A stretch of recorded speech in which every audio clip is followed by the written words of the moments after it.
ये कहानी एक ऐसे लड़के पर आधारित है जिसे अपनी ही मामी से प्यार हो जाता है और वो अपने रिश्ते की मर्यादा भूलकर सारी हदें तोड़ देते हैं। मूवी की शुरुआत पॉल नाम के एक 16 साल के लड़के से होती है जो छुट्टियां बिताने अपने मामा मामी के घर आया था। दरअसल पॉल अपने पिता की मौत के बाद पूरी तरह से अकेला हो गया था, इसीलिए वो अपना अकेलापन दूर करने जहाँ आ गया था। पॉल के मामा का नाम स्टेफन और उसकी मामी का नाम एना था। इन दोनों का एक बेटा भी था जिसका नाम रॉबी था। दरअसल पॉल इन्हें बिना बताए जहाँ आ गया था, इसी वजह से ये लोग थोड़े नाखुश लग रहे थे। पॉल की कजन रॉबी को पियानो बजाने का बहुत शौक था और वो पूरा दिन बस पियानो ही बजाता रहता था। अपने मामा मामी से मिलने के बाद पॉल अपने भाई से मिलने जाता है। रॉबी भी उसे देखकर कुछ खास खुश नहीं था। थोड़ी बातें करने के बाद वो पॉल से माफी मांगने लगता है क्योंकि वो पॉल के पिता की मौत का अफसोस करने उसके घर नहीं जा पाया था। वो दोनों बातें करते करते बाहर आ गए थे। यहाँ सभी ये बात करने लगते हैं कि पॉल किस कमरे में रहेगा। रॉबी कहता है कि मेरा कमरा बहुत छोटा है, पॉल मेरे साथ नहीं रह सकता। स्टीफन के पूछने पर एना कहती है कि गेस्ट रूम तो स्टोर रूम बन चुका है। उनकी बातें सुनकर पॉल कहता है कि आप चिंता मत करें, मैं कहीं भी सो सकता हूँ। जिसके बाद उसे रहने के लिए एक छोटा सा कमरा दिया जाता है। ये कमरा भी सामान से पूरी तरह भरा पड़ा था और सोने के लिए जहाँ एक सोफा कम बेड लगा हुआ था। पॉल को कमरा दिखाकर स्टेफन अपनी बहन यानी पॉल की माँ को कॉल करता है। वो उससे कहता है कि तुम पॉल की चिंता मत करना, वो कुछ दिन हमारे साथ बिताने वाला है। पॉल अपनी माँ को बिना बताए घर से यहाँ आ गया था। कुछ देर बाद पॉल घूमते घूमते एक पूल के पास आता है जिसे खाली कर कवर करके रखा हुआ था। अब उसके पास रॉबी आता है और दोनों पूल के पास बैठकर ही बातें करने लगते हैं। रॉबी उसे बताता है कि कुछ दिनों बाद मेरा पियानो का टेस्ट है, उसे लेकर मैं आजकल थोड़ा टेंशन में रहता हूँ। फिर वो दोनों पिंग पोंग खेलने लगते हैं। दोनों भाइयों में अच्छी दोस्ती हो गई थी। रात को जब पॉल सोने के लिए अपने कमरे में आता है तो उसे समझ ही नहीं आ रहा था कि वो सोफे को बेड में कैसे बदले। काफी कोशिशों के बाद वो थक हार कर नीचे फर्श पर ही सो जाता है। सुबह होने पर रॉबी पॉल को नाश्ता करने के लिए बुलाने आता है जो अभी तक फर्श पर सो रहा था। पॉल के कहने पर रॉबी उसे सोफे का बेड बना कर देता है। अब वो दोनों एना के पास आकर नाश्ता करने लगते हैं। नाश्ता करते करते पॉल उन लोगों से कहता है कि मैं इस पूल को ठीक करना चाहता हूँ। एना और स्टेफन के पूछने पर पॉल उन्हें बताता है कि मुझे ये काम अच्छी तरह से करना आता है और मैं इस पूल को बहुत अच्छी से ठीक कर सकता हूँ। स्टेफन कहता है कि अगर तुमने इस पूल को एक हफ्ते में ठीक कर दिया तो मैं तुम्हें तुम्हारी मेहनत के पैसे भी दूंगा। कुछ देर बाद पॉल और रॉबर्ट फिर से पिंग पोंग खेल रहे थे। इसी दौरान स्टेफन को किसी जरूरी काम के कारण कुछ दिनों के लिए दूसरे शहर जाना पड़ता है और वो अपने परिवार से विदा लेकर चला जाता है। एना के पास एक कुत्ता भी था जिसका नाम सोमो था। एना अपने कुत्ते सोमो को अपने बेटे जितना ही प्यार करती थी। कुछ देर बाद एना, रॉबी और पॉल सोमो को लेकर जॉगिंग करने जाते हैं जहाँ वो एक तालाब के पास जाकर रुक जाते हैं। पॉल उस तालाब में नहाने की तैयारी करने लगता है मगर एना उसे नहाने से मना कर देती है क्योंकि तालाब का पानी बहुत गंदा था।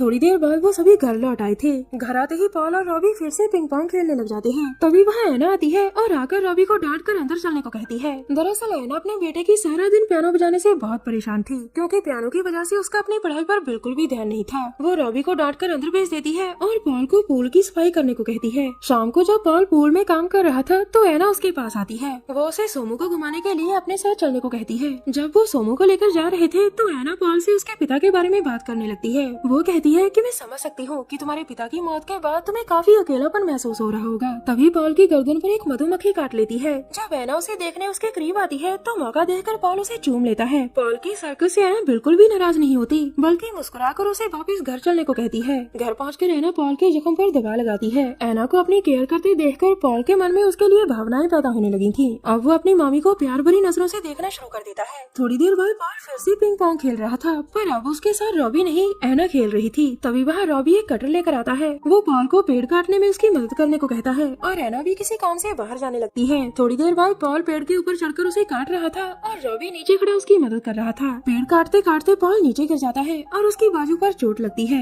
रॉबी उसे उठाकर घर के अंदर लाता है और उसकी चोट को साफ कर उस पर मलहम पट्टी करता है। तभी एना भी घर आ गई थी और पॉल की चोट को देखकर वो घबरा जाती है मगर पॉल उसे कहता है कि मैं ठीक हूँ। कुछ देर बाद रॉबी एना और पॉल को अपनी नई धुन सुना रहा था जो उसने खुद ही बनाई थी। उसी रात को पॉल और रॉबी घर से थोड़े दूर तालाब के किनारे टेंट लगाकर रात बिताते हैं। वो दोनों पूरी रात जाकर खूब बातें करते हैं। अगली सुबह होते ही वो दोनों घर लौट आए थे। रॉबी आज फिर से पॉल के साथ पिंग पोंग खेल रहा था जबकि एना चाहती थी कि वो पढ़ाई करे और इसी वजह से एना गुस्से में आकर पिंग पोंग टेबल ही तोड़ देती है। अगले दिन एना रॉबी के पियानो कंपटीशन के लिए रॉबी को लेकर घर से बाहर जाती है और पॉल को सोमू का ध्यान रखने को कहती है। उनके जाने के बाद पॉल पूल में टाइल्स लगाने लगता है। पॉल टाइल लगाते लगाते काफी थक चुका था। वो पहले बाथरूम में जाकर फ्रेश होता है और फिर घर को ध्यान से देखने लगता है। तभी उसके मामा का फोन आता है। पॉल उसे बताता है कि एना और रॉबी बाहर गए हैं। फोन पर बात खत्म कर वो वहीं बेड पर ही लेट जाता है। थकावट के कारण उसे बेड पर लेटते ही नींद आ गई थी पर कुछ देर बाद एना के आने से वो जाग गया था। वो उसकी पट्टी बदलते हुए कहती है कि मैं कुछ देर बाद रॉबी को लेने वापस जाऊंगी। अब एना अपने कमरे में जाकर आराम करने लगती है।